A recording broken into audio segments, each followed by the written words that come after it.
لە دوای زەمین لەرزەکەی ساڵی 2017 بڕی زیاتر لە 500 ملیۆن دینار لەلایەن حکومەتی هەرێمی کوردستانەوە بۆ نۆژەنکردنەوەی نەخۆشخانەی گشتی شەید تۆفیقی قەزای دەربەندیخان تەرخان کرا.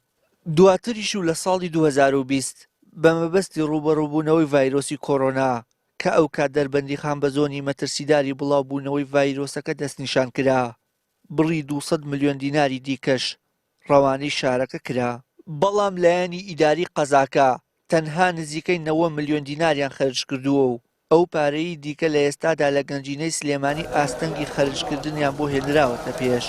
ئەمە لە کاتێکدایە بە بیانووی نەبوونی بودجەی پێویست زیاتر لە 3 ساڵە هۆڵی نەشتەرگەری قەزاکە نۆژە نەکراوەتەوە و شارەکە بێ هۆڵی نەشتەرگەریە. ئێمە وەکو وڵاتانی قەزای دەربەنیخان لە ڕێگەی جیاجیاوەچی لە تۆڕە کۆمەڵایەتیەکان لە سۆسیال میدیا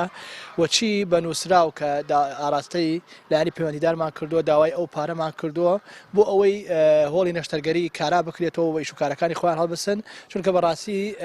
ناکرێت خەڵکی دەربەنیخان کە ژمارەیەکی زۆر هاوڵاتی کە ڕۆژانە پێویستی بە نەشتەرگەری ئەبێ سەردانی پارێزگاکان بکات بۆی کە کارەکانی بۆ ئەنجام بدرێت. ئەو پارە ئێمە لە وەکو گروپی هەڵوێز لە داواکاریەکمان ئاراستەی بەڕێز قایمقامی قەزای دەربەنیخان کرد کە چەند خاڵێکی تیا بوو یەکی لەوانە دیاریکردنی چارەنووسی ئەو پارەیە کە بۆ هۆڵی نەشتەرگەری دەربەنیخان دەرچووە بەداخەوە دیارە ئەوانیش بەڕێزیشیان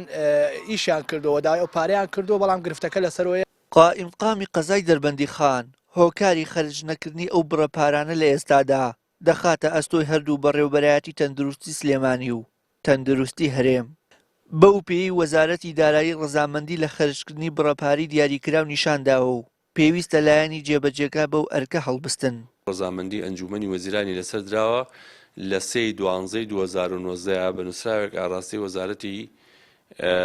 دارایی کراوە وەزارەتی دارایی ڕەزامەندی داوە بە سەرفکردنی ئەو پارەیە بۆ نۆژەنکردنی خەستەخانەی شەید تۆفیق لە دەربەندی خان لەسەر بودجەی بەڕێوەبەرێتی گشتی تەندروستی سلێمانی یعنی ئەو پارەیە سەرف کرابێ یا سەرف نەکرابێ هەر کێشەیەکی تیابوو بێ لە نێوان وەزارەتی تەندروستی و بەڕێوەبەرێتی گشتی تەندروستی سلێمانیایە ئەوە پارەی 500 ملیۆنەکە لەو کاتەشەوە ئێمە لێرە دەست بەکار بووین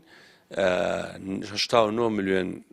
دینارمان بۆ سەرف کردوون 62 بۆ ئەجیزەی تیشکە کە تایبەتە بە سنگ بۆ کۆرۆنا ئەوانە تەشخیصیاندی حاڵەتەکە 70 ملیۆنمان سەرف کردووە بۆ کیت و بۆ